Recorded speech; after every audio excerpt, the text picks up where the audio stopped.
What does it take to make workshops work? And how can we facilitate collaboration that sticks and leads to results? My name is Aliveness, and with the Workshops Work podcast, I'm on the mission to find the magic ingredients that make workshops work. Today with me on the show is Shannon Hughes, and we speak about improv and how to use it for our facilitation. So stay tuned. And by the way, if you don't have pen and paper at hand to take your own notes, scroll down to the show notes and find the link to download my free one-page summary. And now, enjoy the show. Hi, Shannon. Hi, how are you? I am good, and I'm happy to have you on the show. Yeah, this is a great way to start the week. I'm excited. Yes. Speaking about improvisation and why every facilitator has to learn improvisation to become a better facilitator. I truly believe that. Yeah. And I'm excited to learn from you. And before we're getting there, I always kick off with the same question. When did you start calling yourself a facilitator? And actually, do you? It's a good question because, yes, I do. I do call myself a facilitator. And I usually specify that by saying I'm an experiential facilitator. And I kind of went back and forth about using the word facilitator for a little while because I just wasn't sure how that would land and whether a name like trainer or consultant, right? They all have their own weight and they all have their own meaning depending on who you're talking to.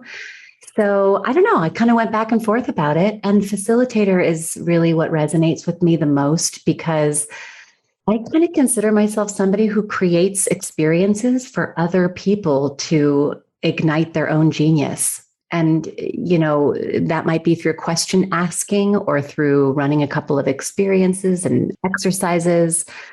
But ultimately, I'm a huge believer that we are all innately creative. We are all innately wise. We all come to the table with our own lived experiences. So I like to think of myself as a facilitator in terms of just creating the space for you to discover that about yourself, I love that. Yeah. Thank you. It's funny, though, that I just came to realize while you were speaking that facilitation is content agnostic. And I think, especially in the early days where we might think that, if I call myself a trainer or a consultant, I might be able to charge higher rates because it kind of resonates with content and expert. Yeah. Whereas facilitation is really the focus on, as you say, the design of an experience. And there's an intrinsic value to that, but you need to understand and to see it, that it is content agnostic and still it's of huge value. Yeah. And I'm so glad you brought that up because it does. And it can start to, well, for me, I can't speak for everyone, but when I started to wonder whether I should think of myself as a trainer or a consultant, I think some of that was driven by my ego. Like, well, it sounds better and it's going to resonate with the higher paying client, but then it just didn't align with what I was doing. And at the end of the day, I still have content. I mean, I still have my intellectual property that is part of what I do, but it's not everything I do. And so I think facilitation sort of lends itself to having some content, but as a way of guiding an experience versus me behind a podium telling you things like this one-to-many relationship, which, let's be honest, is kind of shifting anyway. This idea of educating people that way, right? Kind of is probably an understatement. Yeah. So not only does it resonate with me personally, but I think that it's just the way of how we need to recognize people learn and how people connect with each other. Yeah. And you mentioned that you would introduce yourself as experiential facilitator. As opposed to what? What is the other side of the coin of a facilitator? Yeah, that's a good question. I don't know. I mean, I think it certainly plays into experiential learning and the whole practice of experiential learning. But as opposed to what is a great question, because as the idea of a facilitator is to do just that, is to come into a room and create experiences through learning. However, I've also seen facilitation done other ways where there's so much structure to it that it loses its soft edges.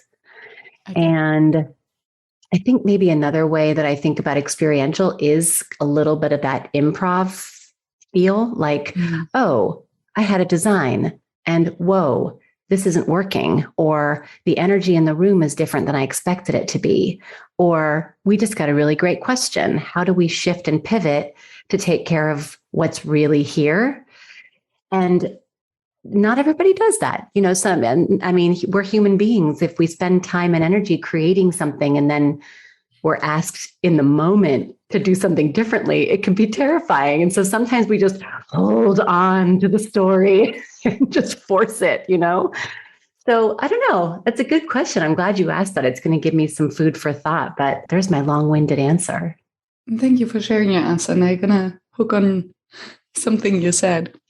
I was wondering, maybe it's process facilitation as opposed to experiential facilitation, or something that is very kind of structured, like design thinking or design sprint facilitation, which is following a very clear kind of structure that has been predefined. But I'm not sure. I love that. I wrote down process facilitation.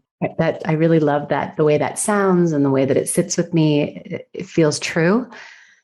And yeah, as far as design thinking and all of that approach is so valuable. And isn't that what's great about this line of work is there's so many different bodies of work that we can pull from and make it our own. There's psychological safety, there's design thinking, there's experiential education, there's adult learning theory. The list goes on and on and on. And if we know just enough about all of those to be dangerous, so to speak, or dive in on some of them and really, make them the foundation of what we do, either way is beautiful. And I think that makes this work so creative. It's like a creative process, both in the design of it and in the facilitation. Yeah. But I love what you said, process facilitation. I'm going to let that sit with me because it just sounds really beautiful. I love it. Thank you. And of course, I'm super curious to hear what brought you to improv and what was there first, improv or the facilitation, and what inspired the other in the life of Shannon? Yeah. I'd say improv and performance in general. I'm an only child, so I had a lot of time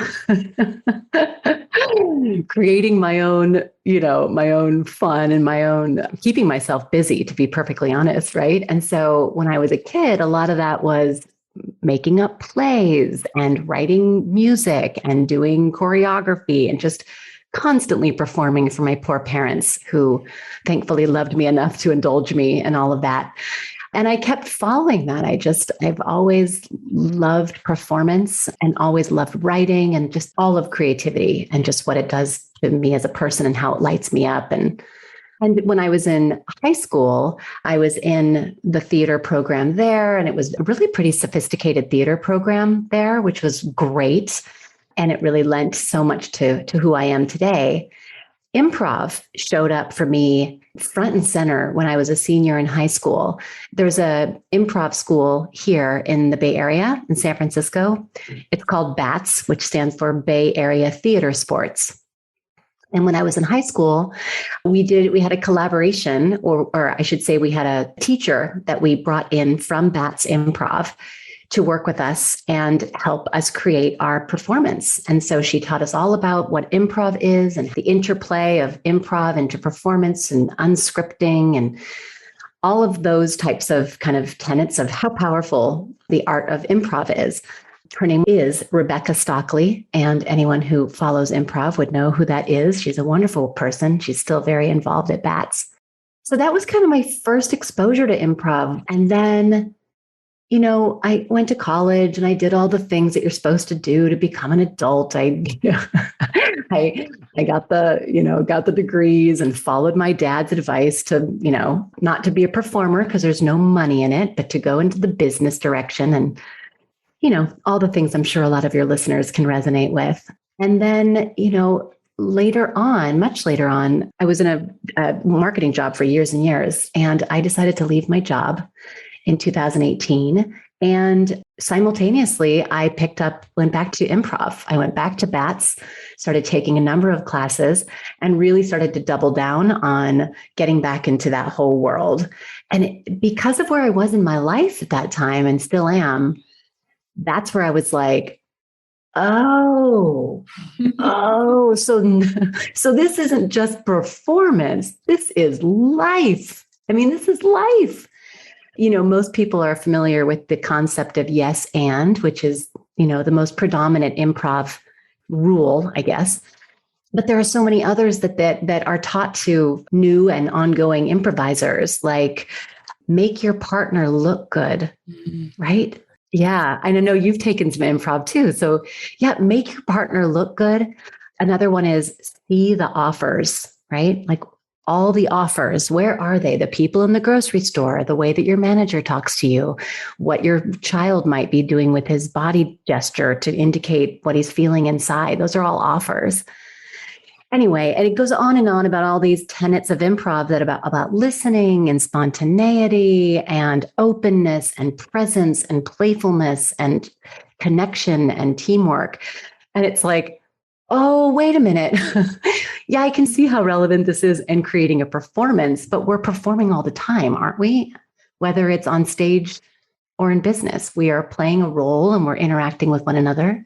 So that's a long answer to your question. I hope that helped. I love the answer. So thank you for taking the time. And I could see it so clearly that in the moment where you quit your job and you start to redesign your life, and I think many of us facilitators went through this phase, right?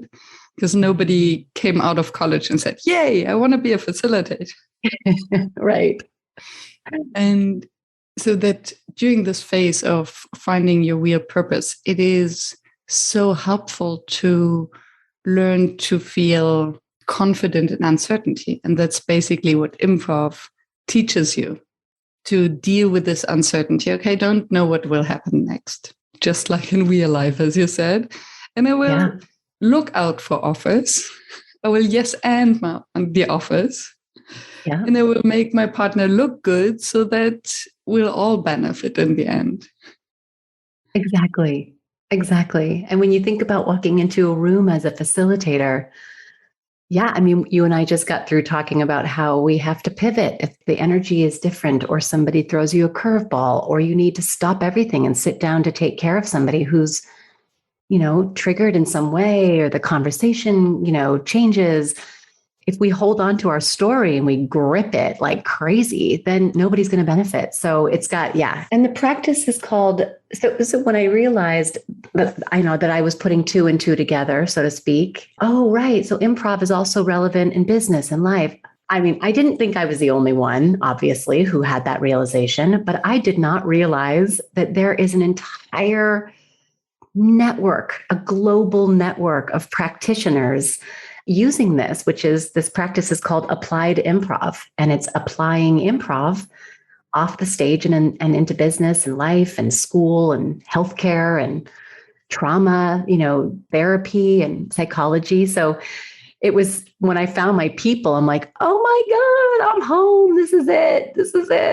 And it's a great network of people because they're very supportive too. And some of us are facilitators, which is, even better. So now I'm really curious to hear from you how you apply it, because from what we discussed until now, it was more on the meta level. So what's the mindset of improv that we can use in facilitation? The mindset of improv to use in facilitation? That's one part. And the other one is to apply improv to facilitation. Mm-hmm. So how do you use this art and craft? Yeah. I would say as far as the mindset, it really comes down to openness, recognizing that change is inevitable. It always catches us off guard. And if we are present to it and we are aware that change is going to happen, and that leaning into change with curiosity versus, again, sticking to our own messaging or our own belief system, that can be a really dangerous place to be. So the mindset, I think, for me is, and every time I walk into a facilitation room, whether it be virtual or live, it's like, I'm doing this with my hands. I'm like making my body bigger, because the more I can hold the space in a big way versus shrinking into myself and making sure I'm right, the better off everybody's going to be. So I think part of it too, I think I just surprised myself by saying it's also this idea of being curious versus being right. Yeah. And how do you bring this mindset into the room so that the participants can also adopt it? Because I think it's one part to lead by example and to know this for yourself. How explicit are you to transmit this to the room? Or is it something that they will get automatically if they just see how you apply it? It depends. In some of the more recent sessions that I've been running, it's been pretty explicit, and it's interesting too that you asked that question, because I go back and forth, and many of us do in this line of work, applied improv being what I'm talking about with line of work, is this idea of, do we use the word improv? Because some people think, oh my gosh, I want to know more. I understand it. I want to participate. And other people and other organizations and other leaders are going to say, I don't understand it. I don't know what the ROI is. It sounds too playful. How are we going to measure success? You cannot just show up and improvise. Doesn't Right. mean you don't prepare. Right. Can I see your slide deck? I need to see your slide deck. I'm like, I have no slide deck. And not everybody's okay with that, right? So anyway, sometimes it's explicit. I will quite literally introduce myself as a trainer or a experiential facilitator who roots my work in improv. And then I talk about what those are, and then we dive into the work. And as far as how I bring it in, it's woven throughout my entire design in terms of the games. And I shouldn't say games. I do like the term games because it's playful and it has its place. I usually choose the word exercises because it, depending on the environment that I'm in, it has a little bit more of a businessy feel. But my number one rule, and I'm sure yours is too, in a session is connect early and connect often. So, the very first thing I do even before I introduce myself, is get people to share with one another in a really playful and fun way, right? Whether that be through chat or whether it's an in-person thing. And then throughout, we will, let's see, maybe we're talking about collaboration and the power of psychological safety and how as leaders, it's important to listen with intention to each other, right? So that we can work well together.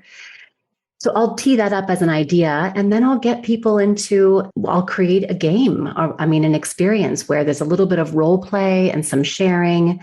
And maybe we use the yes and principle to get people to make up a story together. Once upon a time, there was a little boy, right?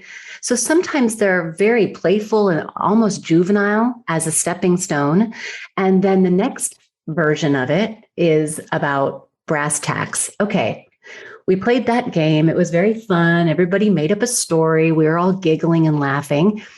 Now let's go back into the breakout rooms. And this time, I'd like the two of you to, take your 5-year business plan and take a piece of it and see if you can yes and each other into what the next 3 months are going to look like. And just yes and see what you can come up with, right? Or if you're in a room, get a big oversized sticky note and just keep saying yes to each other until you have a giant list of crazy ideas that might not even be within budget or, might not even work with physics, but they're out there now. And now we have something to work with, just as a couple of examples. A simple deck of cards can be a brilliant way to engage a group. You can use them to stimulate thought, inject energy, or spark lively conversations. But how can you use cards when you're facilitating virtually? Deckive.com is a brand new platform that enables you to use cards on screen just as you would face-to-face. Invite people to a shared real-time session and then let them select, move and flip cards over. Our growing library includes many popular card decks, including picture cards, strengths cards, emotion cards, and more. But if we don't have what you need, you can even create your own deck really easily. Use the code WORKSHOPSWORK when you subscribe to a paid monthly plan, and you'll get the first month completely free. Go to deckhive.com and give it a try. There's so much to unpack, and I have to decide. Strategic decision, which route to go down. I will take the psychological safety one. Okay. Because I think that's very important in both scenarios, in improv and in the context of a workshop. Because especially in this, if you start to create a new world, or if you start creating possibilities, trusting that the other one will yes and you creates the psychological safety, right? That you can dream, you can be silly, and it's going to be okay because someone will yes and you. What do you think are the building blocks for this psychological safety in improv? And what can we learn from it in facilitation? And what are maybe the misconceptions often of psychological safety, of what it actually means? So I think a huge piece of psychological safety, and this also kind of ties into one of the questions that you had asked me prior to our getting on this call or this episode, is what makes workshops fail, right? Mm-hmm. I know I can see you already know where I'm going with this. Psychological safety and having an event or a session or a training or just creating any gathering where there is psychological safety in the room, you need leadership's involvement. For them not to be in the room and to be the people who just hire the outside facilitator, walk away and assume all is well and good is a huge oversight. And all it says to the participants in the room is, why are we here and they're not? Aren't we all in this together? Isn't one of the values of our company about transparency and communication? Well, then where is she? Why isn't he in here? Right? Mm-hmm. So that's a little bit tangential, but I wanted to touch on that because the sessions that I've facilitated that don't work as well as I had hoped. And again, I'm sure I have a part to play in this too. I'm not perfect. I'm sure there's things I can always improve. And they've been the ones where the manager's not there because, when the cat's away, the mice will play. And also it just speaks volumes, I think, sometimes, whether it's intentional or not, it can speak volumes to participants that their manager or their leader's not there. And I think that that's a huge missed opportunity when it comes to establishing psychological safety.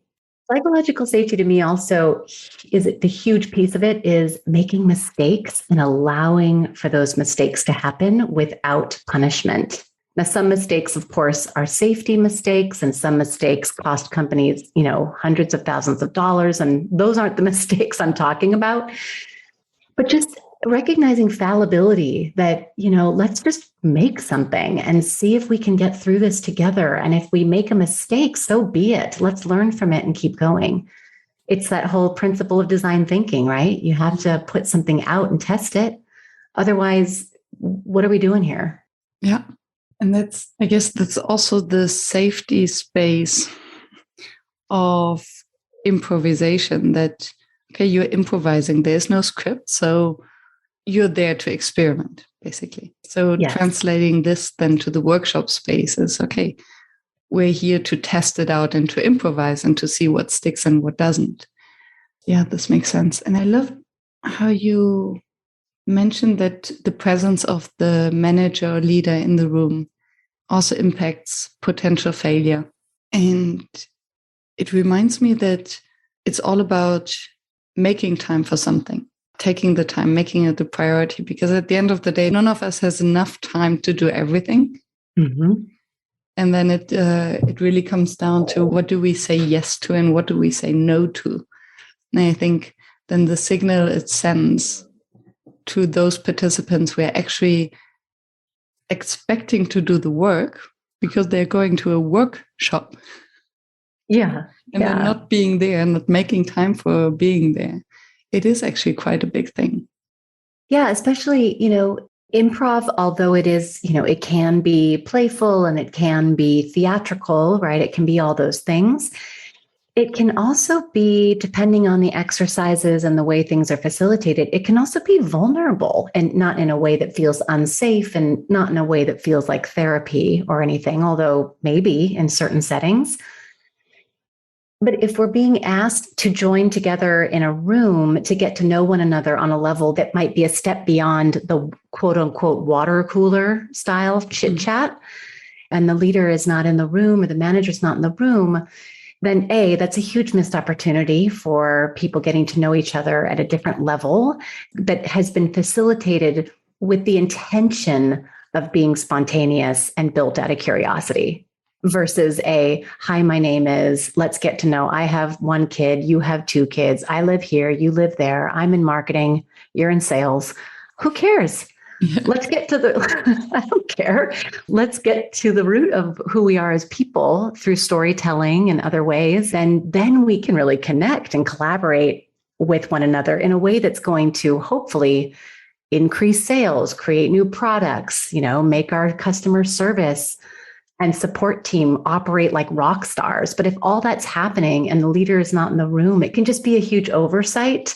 And sometimes it's the session's facilitated great and everybody's happy and it's just a missed opportunity.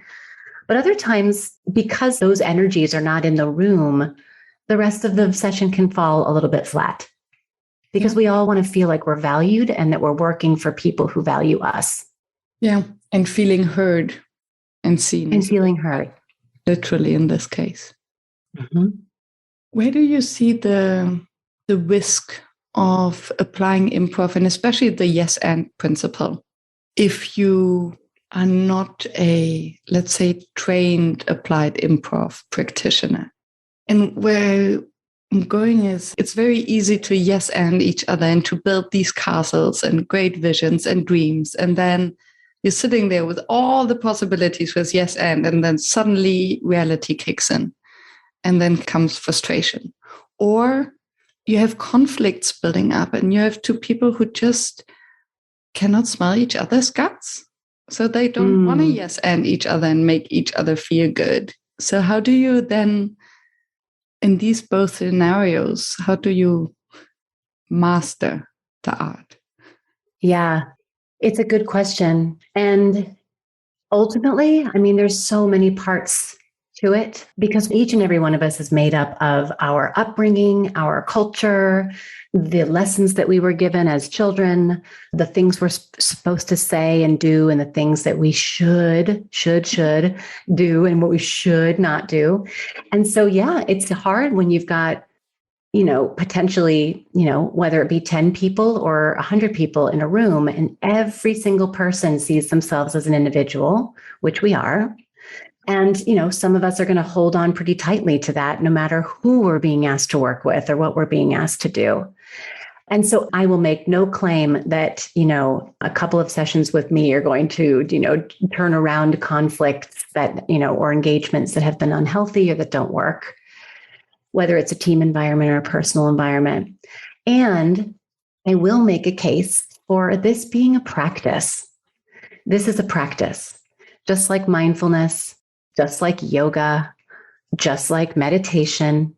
It's a practice. And just the simple practice of taking the word but out of our vocabulary is really hard. I did a training a couple weeks ago for a nonprofit organization here in the States.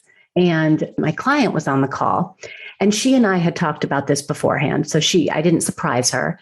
And I had said to her before, I'm going to run this exercise. Would you mind, demonstrating it with me? And she said, yeah, no problem. And it was a yes and exercise.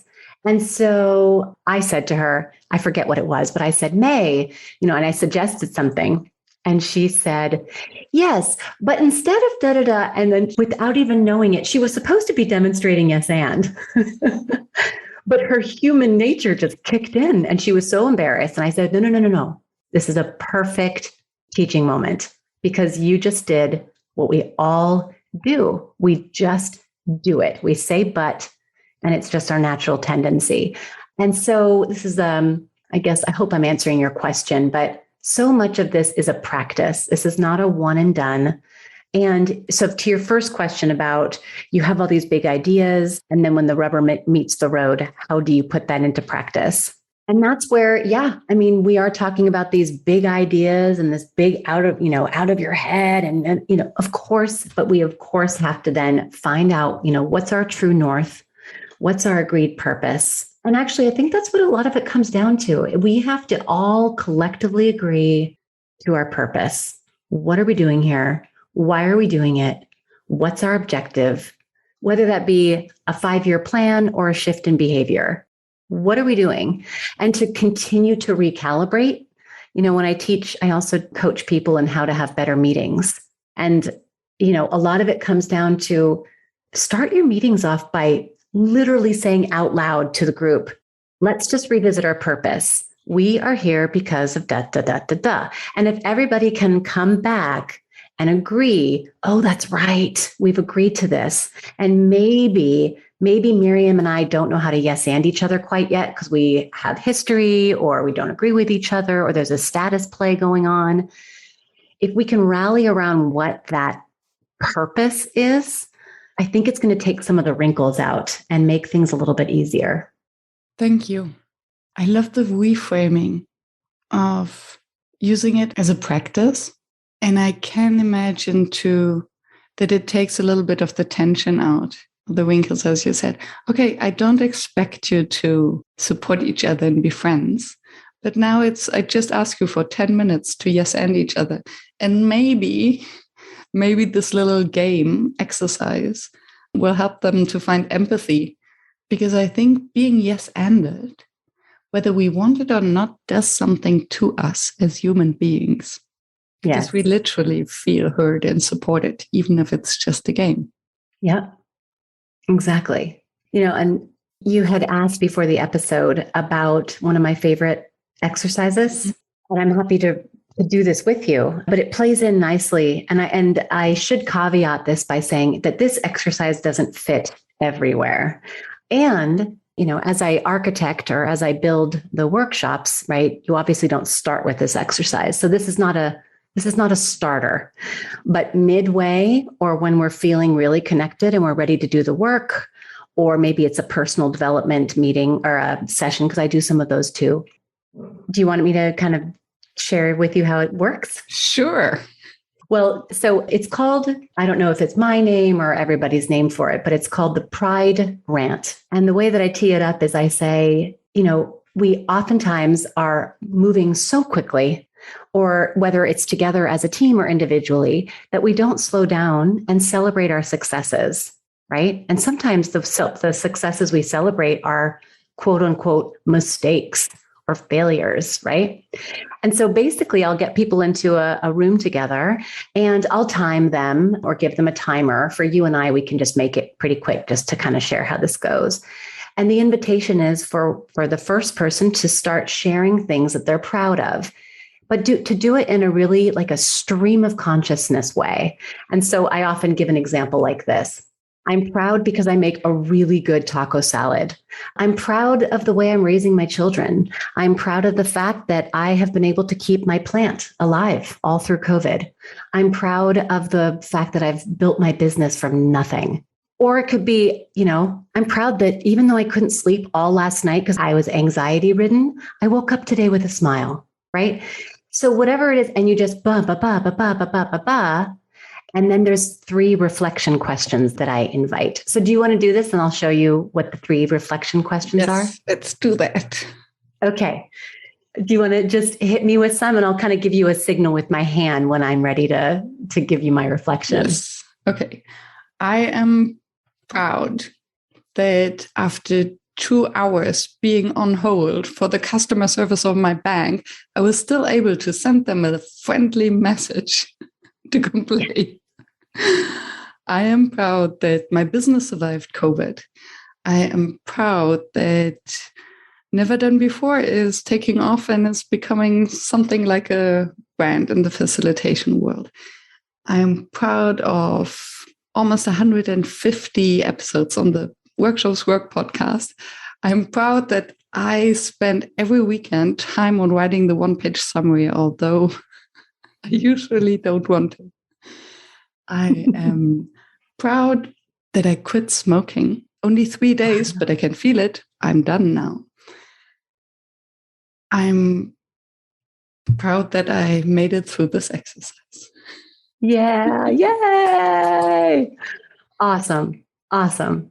Now, what I put in the chat oftentimes, I mean, obviously we're talking about virtual right now, is 3 reflections back to you. And those things that I'm going to reflect back to you are 1, what I hear matters to you.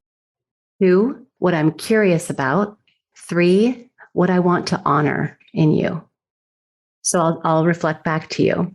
1, what I heard matters to you is your work. You are beautifully tied to the work that you're sharing in the world. And then I can see it in your face when you talk about even the hard stuff really lights you up and it matters. 2, what I'm curious about, and this comes from a past conversation, full transparency, but I'm curious about your membership group and how you support the people that you work with. So I'm really curious to know more about that and about that part of you. And 3, I want to honor. You seem like somebody who really decides to do something and commits to it all the way through. And I also want to honor that you're quitting smoking, which is hard and doable. And so I'm proud of you for that too. Thank you. Thank you. And that was really a confession, because smoking these days, it's like a bad thing. That was my guilty pleasure. No, very few people actually knew that I smoked. But now that it's done, I can confess it. Awesome. Thank so you. That's an example of, if there was some tension in a room, and I'm not talking about heightened conflict and heightened tension, because obviously that exercise would not be suitable for that. But if it's a group of people who either don't know each other very well and need to, or that's the goal, right? Or people who are kind of like, I'm going to stick to what I know and I'm going to do my thing. And, no one's allowed no one's allowed to see me. That can be a really transformative one. And again, some people keep it very surface. And I always say, talk about your taco salad, talk about your tennis serve. It doesn't need to be, heart-wrenching details about your life, but it's got some connective beauty in terms of sharing stories where it softens people's edges a little bit to say, oh my God, I'm not as different as you are. I'm not as different from you as I originally thought I was. Yeah. And I can perfectly see this exercise working to flatten the room. So even if you have a CEO and an intern doing this exercise together, I mean, how beautiful would it be for the CEO sharing what he's proud or she is proud of, and the intern doing the same, and then acknowledging each other? Yes, I love that. Because status, that can bring down a whole thing, right? I mean, that has some real impact and can have yeah. Anyway, I love that. We can find, our humanness together in something positive to share. And I think it's very vulnerable to share something we're proud of.